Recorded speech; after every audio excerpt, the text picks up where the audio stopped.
Hi folks, and welcome back to Fishing with Den. Well, today I'm back on a large river which is probably about 14 feet deep. I'm fishing on the pole and I'm using the flat float, which you may have seen before. Going down to the hook. It's about 14 feet deep and there's a good strong flow on it. As you can see, I've got a bulk shot, I've got a couple of dropper shot, and there's a size 12 hook on there. Now obviously if it's 14 feet deep like it is today and the current's pushing through quite hard, trying to get bait down on the bottom in the area where I want to actually fish is going to be fairly difficult. So I've come up with this thing. This, if you've never seen it before, is a bait dropper, and you attach it to the end of the line and you put the thing in, let it sink to the bottom. When it hits the bottom, this drops, that falls open, and you put bait inside this, so it all falls out, and it falls out exactly where you're going to fish. So that means instead of putting the bait in, hitting the top, say by a catapult, and then going, I don't know, 10-15 meters downstream before it hits the bottom, now I know, because I've put this in exactly the right place, that my bait is where the feed is. So let's put this into practice then.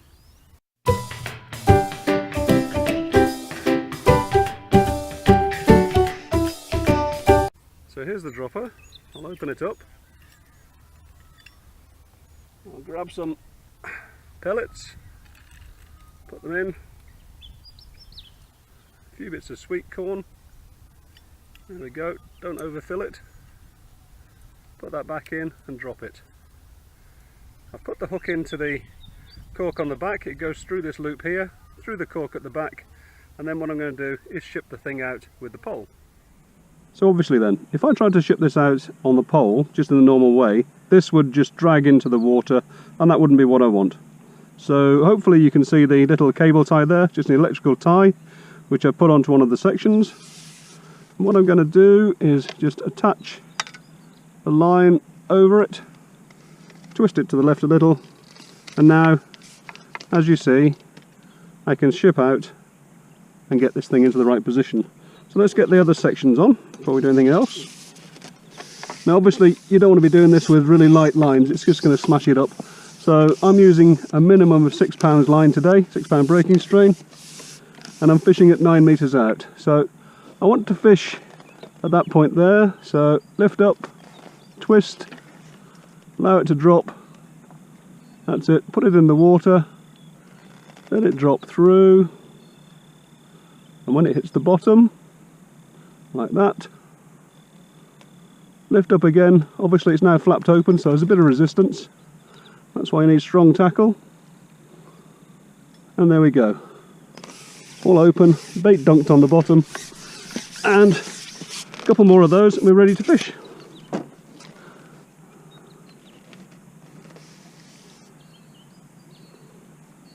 There we go. Simple, eh? And of course all I have to do to get fishing again is to take off the hook off the cork, take it through the loop, release that, and get some bait on, and we're ready to go. Okay, I've got 3 pieces of sweet corn on the hook. Just ship out to where we're going to be fishing. We know where the bait is.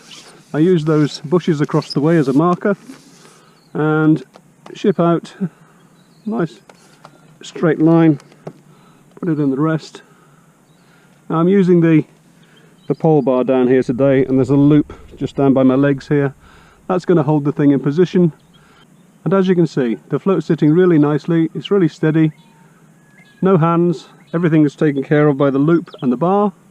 But if I want to, I can move the float down the swim just to check out if the fish are holding up a little bit further down.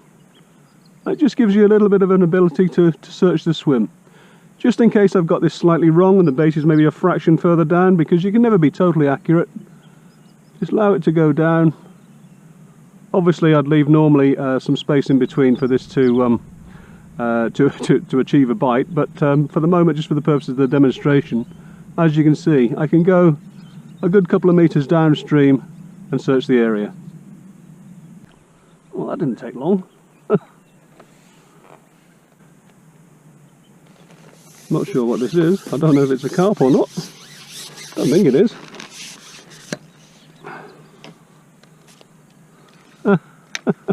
It's a tidal river, so I've caught a little bream. It just goes to show it feeds in the right place.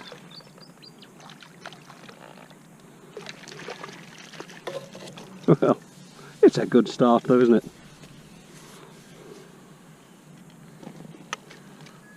Just got to watch for the spikes. Ow.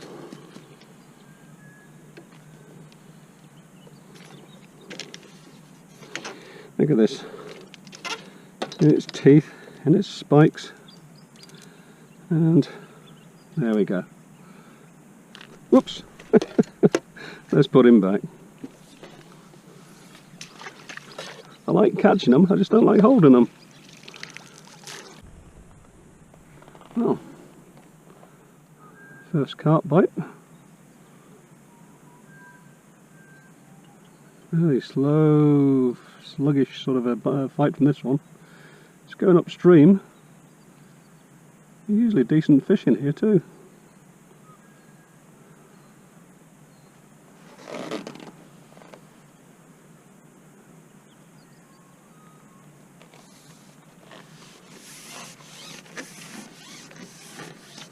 Oh, he's woken up. Yep, definitely woken up.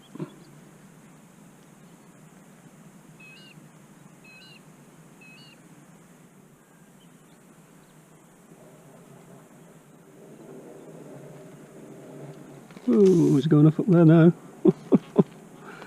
Yeah.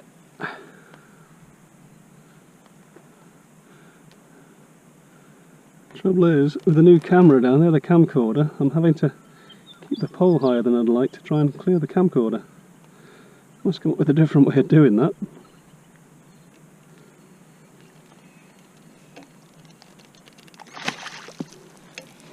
And there we are. Decent fish.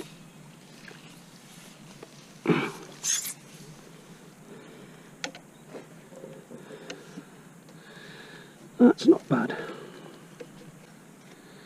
Well, I'd say that was a good 7 or 8 pounds.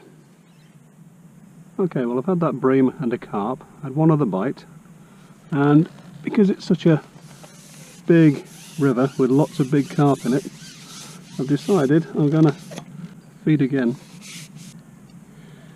So again, grab some bait. You don't want to overfill this thing, as I said originally. You don't want to create a situation where the bait is pushing against this lid here and won't allow it to open. So as we were before then, bait dropper over the cable tie, put some sections on,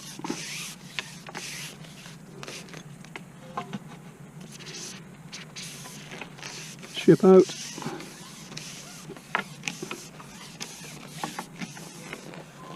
twist, keep it above the water, then when you know where you're going to be putting it in, which is there in my case, allow it to drop, so there's no real splash, let it hit the bottom, give it a second to empty, lift up,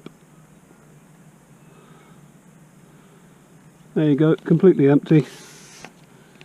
So now all we've got to do is get some more bait on and get back to the fishing. It's actually a very simple method of feeding, but it's very effective, especially in these flowing rivers like this. Well, I hit this one, it took off. It's gone right in the side under that tree. It's right under the bank now.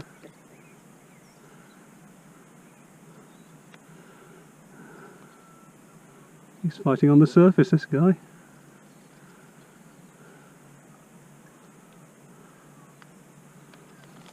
Oh dear. It takes some effort to get these ones up. Well, he may not be all that big, but he's really fit.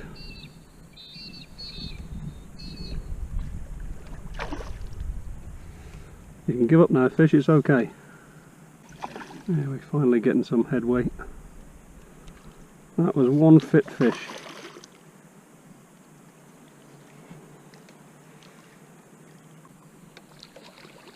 There we go.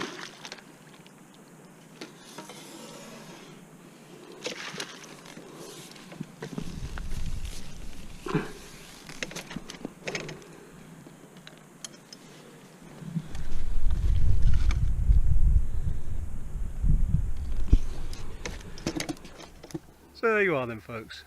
If you've been struggling to get bait to the bottom of a deep and flowing water, now you know how.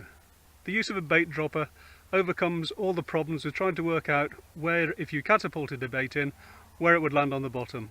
This way, where you put it is where it stays. Anyway, I hope you enjoyed that. If you did, you know the usual thing, click the like button. If you want to subscribe, you can do that too.